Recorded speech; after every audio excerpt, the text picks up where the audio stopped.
Okay, ready? 1, 2. Ready? Go.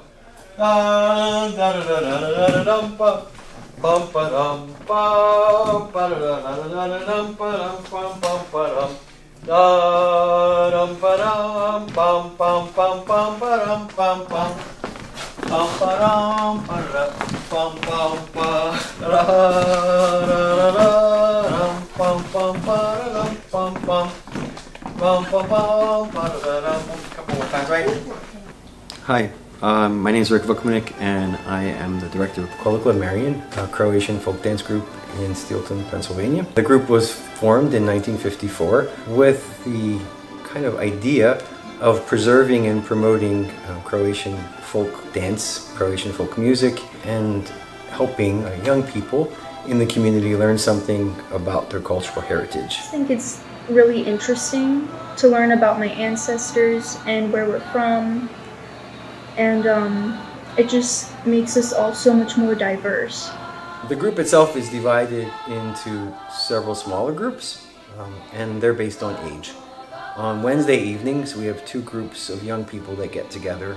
Most of their focus is on learning basic folk dances and basic steps that can be found in those folk dances, as well as learning some simple games that kids might have played in Croatia and some songs that young people might have sang.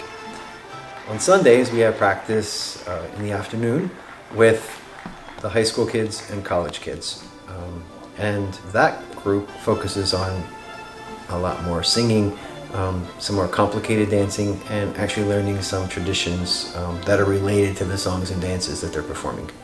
It's valuable to have young people be connected to something greater than themselves and to be connected to a community, to their past, to have an ability to take something that their grandparents, great-grandparents, great-great-grandparents might have given to them, make it their own, and be able to carry it into the future.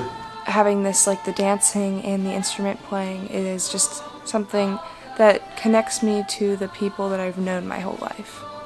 I think it's especially important for those of Croatian descent and Croatian heritage to teach their children about their Croatian heritage and to always remember where they came from and to never forget that connection that we have here. So the Kolikla Marian was founded in January of 1954. A young Franciscan priest came to Steelton in 1953 from Croatia. When he came to Steelton, he saw that although there was some culture being preserved, it was being lost. They came up with this idea of creating a folk dance and folk song group here at the parish. They took the name Marian because 1954 was declared a Marian year by the Catholic Church. And Kolo because Kolo means circle or wheel, and it's the basic dance in Croatia. Over time, when I was in high school, I started to help teach the junior group. Then when I graduated from high school, I had the opportunity to travel to Croatia, and a whole other world was opened up to me, and I saw that kind of what I thought I knew about Croatian folk dancing was actually pretty limited. And while I was there, I got a bunch of resources. A lot of it isn't even just the dancing, a lot of it's the costumes, which have been in this group for like actually hundreds of years. So the costumes that we use, some of them are very old, and they were actually brought to the States by people who immigrated to Steelton. But when I was able to travel to Croatia kind of repeatedly over the years, I started collecting costumes. I started collecting fabric and materials to make costumes. Initially, my grandmother was helping me sew those costumes, and as she got older, I taught myself to sew. I never wanted it to be kind of like a museum piece that sat on a shelf and got dusty and rotted.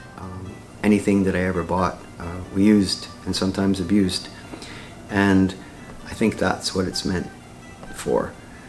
The group itself was founded in 1954, so this is actually the 70th year. We're one of the oldest Croatian folk dance groups in the United States, and we are the oldest one that is still part of a Roman Catholic parish here in the States. It's kind of fascinating that Kolikla was able to thrive for 70 years and that it's actually still in existence, because the odds would say that we actually shouldn't exist.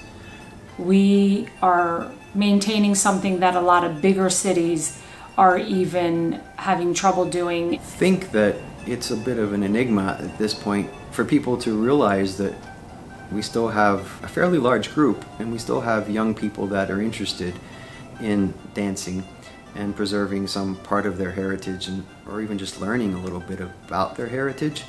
And I think that there's some respect and some fascination from people outside of the community about how something like this can still exist 70 years later.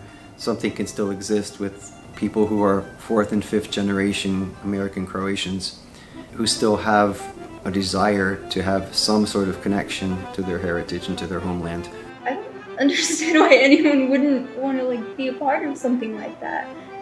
So thinking about the future is a good question, and it's something that I had to ponder pretty deeply and confront face to face. Last year, around the time of the concert, I was diagnosed with cancer, and I had to think about, have I successfully kind of shared the knowledge that I have so that others can use that, and so others can make sure that the group carries on.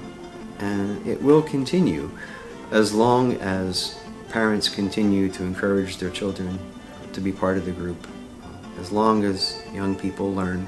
Thankfully, I was cured of cancer, but it does kind of make me think and make me approach this kind of in a much different way, to make sure that I'm fostering the ability for this to somehow continue and somehow enlighten or enkindle a flame in other people